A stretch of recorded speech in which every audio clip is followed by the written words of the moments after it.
बार फिर से मैं आपका स्वागत करती हूँ सेकंड पार्ट में टीचिंग के। और मैं विश्वास करती हूँ कि जब आपने पहले पार्ट को सुना आपने आशीष पाई और हमने उसमें देखा किस प्रकार से परमेश्वर ने योना के साथ बात किया और परमेश्वर और योना जानता था परमेश्वर ने योना से क्या कहा है कि उसको निनवे जाना है, लेकिन वो जानते हुए भी अपनी उसने फीलिंग के अनुसार चला, अपने महसूस करने के अनुसार चला, क्योंकि वो उस निनवे को नहीं जाना चाहता था, क्योंकि निनवे के लोग इनके पुराने दुश्मन थे और ये नहीं जाकर उन तक परमेश्वर का वचन बताना चाहता था, लेकिन ये तर्शीश की तरफ चल गया। लेकिन फिर हमने देखा किस प्रकार से परमेश्वर ने आंधी चलाई और जब इसे समुद्र में फेंका गया, उस आंधी के बीच में परमेश्वर ने बड़े मच्छ को ठहराया और जब योना उस मच्छ के पेट में 3 दिन 3 रात रहा, परमेश्वर की उसने दुहाई दी और वचन कहता है, योना कहता है, जब मैंने परमेश्वर को अधोलोक के फाटक में से पुकारा, उसने मेरी सुन ली और मुझको बचाया। तो किस प्रकार से हम देखते हैं योना जानता था उसको क्या करना है, लेकिन जानते हुए भी वो डिसओबीडियंस में चला। तो उसकी जिंदगी से हम देखते हैं कि हमें भी अपनी जिंदगी में ध्यान देने की जरूरत है। हो सकता है हमें बहुत वचन पता हो सकता है हम बहुत वचन सुनते हो, लेकिन वचन पता होने का मतलब ये नहीं है कि हम वचन पर चलते भी हों। कई लोगों को बहुत वचन पता है, लेकिन फिर भी वो जानते हुए भी परमेश्वर के वचन को सम्मान नहीं देते हैं और उस पर नहीं चलते हैं। योना ने भी ऐसा ही कुछ किया, लेकिन परमेश्वर को पता था योना को कैसे वापस ट्रैक पर लेकर आना है और परमेश्वर उसको ट्रैक पर ले ही आए। तो हम वचनों में पढ़ते हैं योना उसके 3 अध्याय में उसकी पहली आयत में यहाँ पर लिखा है, तब यहोवा का यह वचन दूसरी बार योना के पास पहुंचा। Then the word of the Lord came to Jonah the second time. तो परमेश्वर पहली बार योना ने मिस कर दिया, पहली बार उसने अपनी मनमानी करी, यानी कि अपनी इच्छा से चला, अपने महसूस करने से चला, लेकिन फिर भी परमेश्वर ने उसे छोड़ा नहीं और दूसरी बार परमेश्वर ने दया दिखाते हुए अपने वचन को उसके पास भेजा और उसने वचन को सुना और फिर वो निनवे की ओर निकल गया। तो देखते हैं वचन में क्या लिखा है। योना 3 अध्याय उसकी 2 और 3 आयत, उठकर उस बड़े नगर निनवे को जा और जो बात मैं तुझसे कहूंगा उसका उसमें प्रचार कर। तो हम देखते हैं जब परमेश्वर ने पहली बार योना को करने के लिए कहा, अब सेम वही शब्द परमेश्वर के योना के पास दोबारा। इसका मतलब है अगर एक व्यक्ति एक बात को परमेश्वर की पूरी नहीं कर रहा है, परमेश्वर दोबारा से उस व्यक्ति को वही बात करते, क्योंकि जब तक आप एक क्लास पार नहीं करोगे आप दूसरी क्लास में प्रमोशन नहीं पाओगे। कई बार लोग कहते हैं परमेश्वर आप हमसे बात करो, आप हमें बताते नहीं हो, हम क्या करें आगे। और परमेश्वर कहते होंगे मेरे बच्चों मैं तुमसे ऑलरेडी कई बातों को करने के लिए कह रहा हूं, पहले तुम फर्स्ट स्टेप तो पार करो तभी मैं तुम्हें सेकंड स्टेप बताऊंगा। तो यहाँ पर परमेश्वर का वचन एग्जैक्टली जो पहली बार योना के पास आया, दूसरी बार भी सेम वचन योना के पास आया, क्योंकि परमेश्वर कभी नहीं बदलते हैं और परमेश्वर चाहते थे कि निनवे बचाया जाए। परमेश्वर ने कहा उठकर उस बड़े नगर निनवे को जा, जहां पर योना जाना नहीं चाहता था क्योंकि ये लोग इनके दुश्मन थे, और जो बात मैं तुझसे कहूंगा उसका उसमें जाकर प्रचार कर। तब योना यहोवा के वचन के अनुसार निनवे को किया। तो इस बार योना ने परमेश्वर की बात को मान ही लिया और निनवे एक बहुत बड़ा नगर था और वह 3 दिन की यात्रा का था। तो अभी भी योना को 3 दिन की यात्रा को पूरा करना था और उस समय आजकल की तरह गाड़ियां नहीं होती थी, तो एक बहुत लंबा सफर था उसके लिए। लेकिन हम देखते हैं किस प्रकार से योना ने परमेश्वर की बात को माना। उसने अब अपनी फीलिंग को अपने महसूस करने से नहीं चला। मैं आपको बताना चाहती हूँ अगर आप हमेशा अपने महसूस करने से चलते रहेंगे आप परमेश्वर के अपॉइंटेड टाइम को मिस कर देंगे, परमेश्वर के विजिटेशन को आप मिस कर देंगे। लेकिन ये सीजन है, आपका समय है, ये आपका फल को लाने का।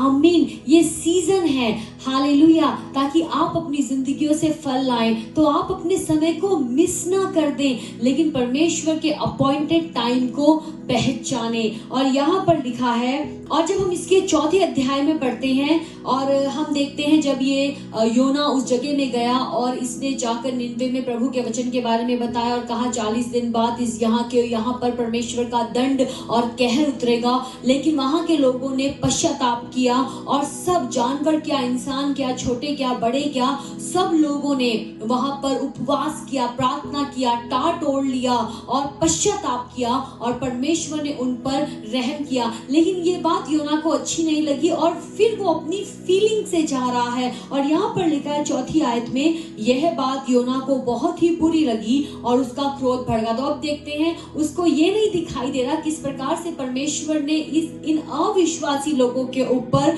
दया किया, रहम किया, लेकिन उसको ये हो रहा है कि मैं इतने दिनों से बोल रहा हूँ, 40 दिन के बाद तुम पर दंड आएगा, कहर आएगा परमेश्वर का।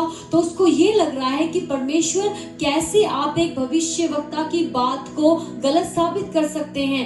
लेकिन वहां पर सिर्फ योना अपने बारे में सोच रहा है, लेकिन जो 1,20,000 लोग जिन्होंने अपने मन को बदला और यहोवा के मार्गों की ओर लौट आए, उनको उनकी तरफ कोई भी तरस नहीं है, क्योंकि अभी भी अपनी फीलिंग से अभी से गुस्सा आ गया है कि अरे परमेश्वर, जो आपने कहा था, अब मैंने इन लोगों के सामने जाकर प्रचार किया, इन लोगों को बताया और अब आपने इन लोगों के ऊपर दया दिखा दी। अब उसका गुस्सा भड़का है। और दूसरी आयत में पढ़ते हैं, उसने यहोवा से ये कहकर प्रार्थना की, हे यहोवा, जब मैं अपने देश में था तब क्या मैं यही बात ना कहता था? इसी कारण मैंने तेरी आज्ञा सुनते ही तर्तीश को भाग जाने के लिए फुर्ती की, क्योंकि मैं जानता था कि तू अनुग्रहकारी और दयालु परमेश्वर है और विलंब से क्रोध करने वाला, करुणा निधान और दुख देने से प्रसन्न नहीं होता। तो यहाँ पर हम देखते हैं जो योना है अपने इमोशन से स्ट्रगल कर रहा है। उसको ये नहीं दिख रहा है कि परमेश्वर ने इन लोगों के ऊपर, 120 लोगों के ऊपर दया दिखाई है और उन्होंने पश्चाताप किया है,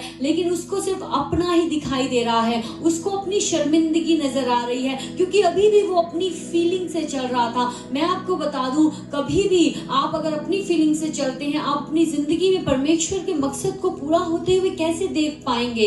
प्रभु यीशु मसीह फीलिंग से नहीं चले, प्रभु यीशु मसीह के चेले फीलिंग से नहीं चले। जब उन्हें कोड़े मारे गए, जब उनको सताया गया, उनको एक शहर छोड़कर दूसरे शहर जाना पड़ा, लेकिन वो करते रहे जो प्रभु यीशु मसीह ने उनको आज्ञा दी थी, जो परमेश्वर के वचन में लिखा था। तो फीलिंग से अगर वो चलते तो मुझे नहीं लगता आज परमेश्वर का वचन, आज उनका कलाम हमारे तक पहुंच पाता। बाइबल में कहीं भी नहीं लिखा है, ना ही पौलुस की पत्री में लिखा है, ना ही परमेश्वर के भविष्यवक्ताओं की पत्रियों में लिखा है, उनके बुक्स में लिखा है कि हमें फीलिंग से चलना है। हाँ, लेकिन रोमियो के वचन में लिखा है, जहां पर पौलुस प्रेरित लिखते हैं कि हमें आत्मा के चलाए चलना है, क्योंकि जब हम आत्मा के चलाए चलते हैं हम परमेश्वर के बच्चे हैं। आमीन। और जो आत्मा की अगुवाई में चलते हैं वो परमेश्वर की संतान है। तो अगर आप परमेश्वर की संतान है, आप अपनी फीलिंग से नहीं चलोगे। जब आपको लगता है कि आपको दर्द हो रहा है किसी को माफ करने के लिए, आप फिर भी माफ करोगे। प्रभु यीशु मसीह जब क्रूस पर थे, उन्होंने अपनी फीलिंग से नहीं चले। उनको ये नहीं था अरे मुझे दर्द हो रहा है, मैं कैसे इन लोगों को माफ करूं, लेकिन उन्होंने क्रूस पर चढ़ के कहा, पिता इन्हें क्षमा करें, ये नहीं जानते ये क्या करते हैं। हालेलुया। जब स्तिफनुस को पत्थर मारा गया, वचन में लिखा है जब यहूदी लोगों ने स्तिफनुस को पत्थर मारा और उसकी पत्थर मार रहे थे, उस समय स्तिफनुस ने प्रभु यीशु मसीह को स्वर्ग में खड़े हुए देखा और स्तिफनुस ने कहा, इन्हें क्षमा करें, इनके ऊपर वो दंड ना आए, मेरी मौत का दंड इनके ऊपर, मेरी मौत का जो भी श्राप है इन लोगों के ऊपर ना आए। स्तिफनुस ने माफी मांगी, प्रभु यीशु मसीह ने हमारे लिए माफी मांगी। प्रभु यीशु मसीह ने उन लोगों के लिए जिन्होंने उनको क्रूस पर चढ़ाया, उनके लिए माफी के लिए उन्होंने पुकारा, उनके ऊपर श्राप के लिए नहीं पुकारा। और आज भी प्रभु यीशु मसीह का जो लहू है वो माफी को पुकारता है। हालेलुया।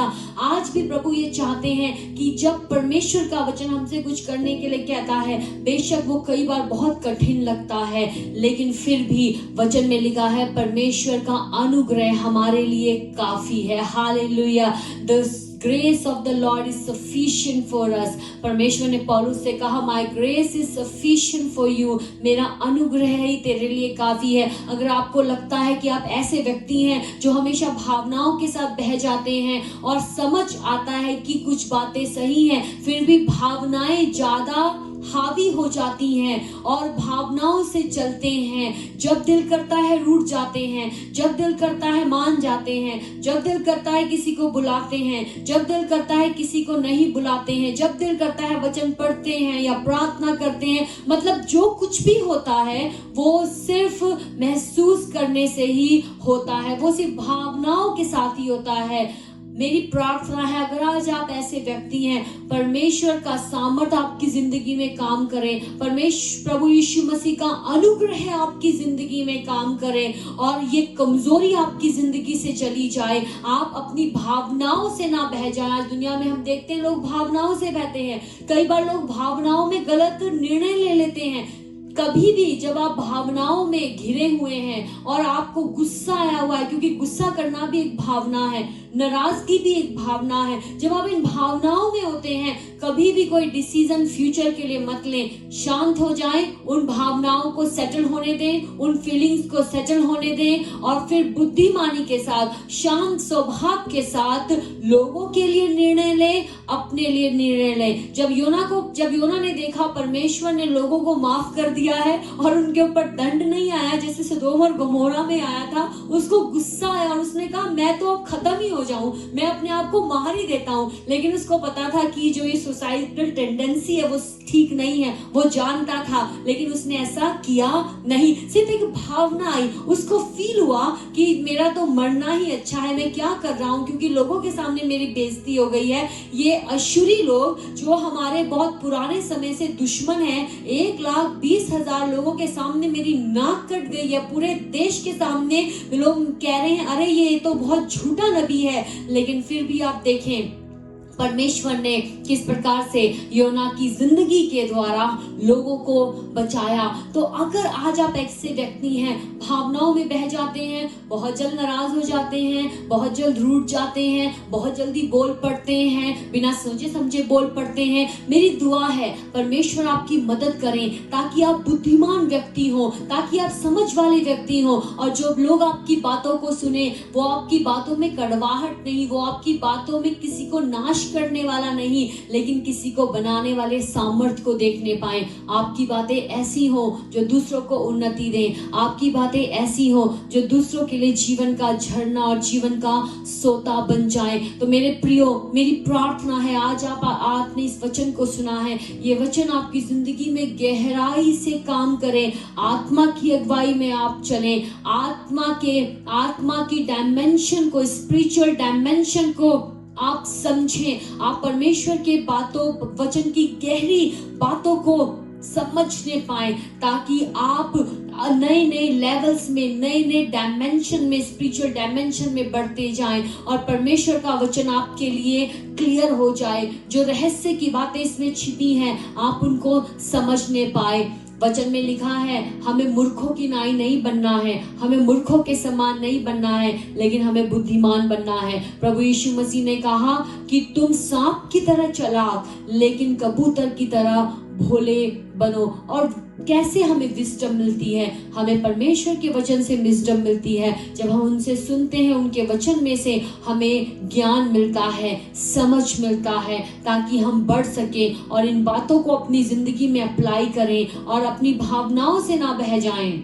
जब दिल करता है रो पड़ते हैं, जब दिल करता है हंस पड़ते हैं, लेकिन हम समय को समझें, हम परिस्थितियों को समझें। परमेश्वर आपको समझ और बुद्धि का आत्मा दे, परमेश्वर आपकी जिंदगी में गहरा काम करे। आइए हम प्रार्थना करें। Hallelujah, thank you Jesus, we worship you, we worship you, we worship you. प्रभु मैं आज आपके लोगों की जिंदगी के ऊपर डिक्लेयर करती हूँ, जब आज आपके लोगों ने वचन सुना है, ये वचन इनकी जिंदगियों में गहराई से काम करे। प्रभु इनकी सोचों को बदले, इनकी सोच वो हो जो आपका वचन कहता है, इनकी बातें वो हो जो आपका वचन कहता है। ओ ये वचन को केवल सुनते ही ना रहे, लेकिन उसको अपनी जिंदगियों में भी अप्लाई करें, उसके मुताबिक आगे बढ़े। मेरी दुआ है पवित्र आत्मा आप अपने लोगों को छू लें, परमेश्वर आपकी हुजूरी इनकी जिंदगियों में काम करें, इनके परिवारों में, इनके बच्चों की जिंदगियों में काम करें। आप इसी वक्त इनको छू लें जब ये अपने घरों में हैं, अपने ऑफिस की जगहों में हैं। प्रभु जी जहां कहीं भी ये लोग हैं, आज इस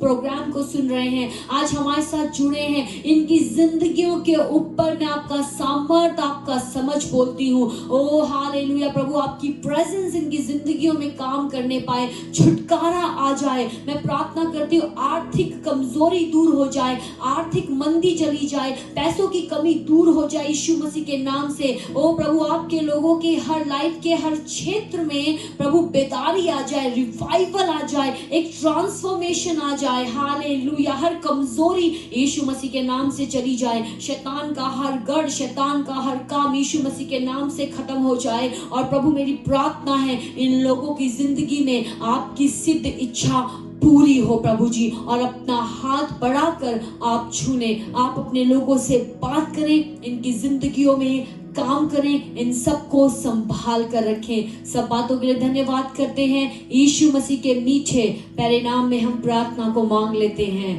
आमीन आमीन। प्रभु आपको बहुत बहुत आशीष दे।